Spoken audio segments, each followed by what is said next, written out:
লালমনিরহাটের পাটগ্রামের 4 তরুণকে পোশাক কারখানায় উচ্চ বেতনে চাকরির কথা বলে রাশিয়া নিয়ে সেনাবাহিনীর কাছে বিক্রি করে দেওয়ার অভিযোগ উঠেছে জামায়াতের যুব বিভাগের 2 নেতার বিরুদ্ধে।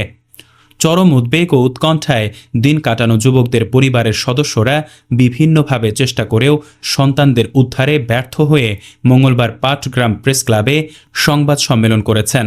ভুক্তভোগীরা হলেন পাটগ্রাম সদর ইউনিয়নের টেপুরগাড়ি এলাকার নাজমুল হক সৌরভ, একই এলাকার মেহেদি হাসান, সর্দারপাড়া এলাকার আল আমিন এবং একই এলাকার আবদুল্লাহ আল মামুন।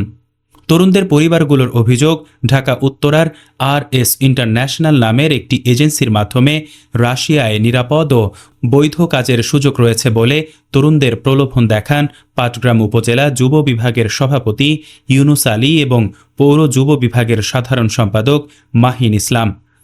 ইউনুস জেলা শিবিরের সাবেক সভাপতি। পরে ভিসা, টিকিট ও চাকরির ব্যবস্থা করার কথা বলে 4 পরিবারের কাছ থেকে জনপ্রতি 9.5 লাখ টাকা করে নেন তারা।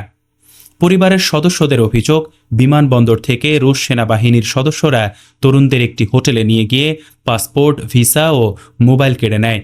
তখনই তরুণরা জানতে পারেন চাকরির পরিবর্তে তাদের রুশ সেনাবাহিনীর কাছে বিক্রি করে দেওয়া হয়েছে। এরপর থেকেই পরিবারের সঙ্গে তাদের সরাসরি যোগাযোগ বিচ্ছিন্ন হয়ে যায়।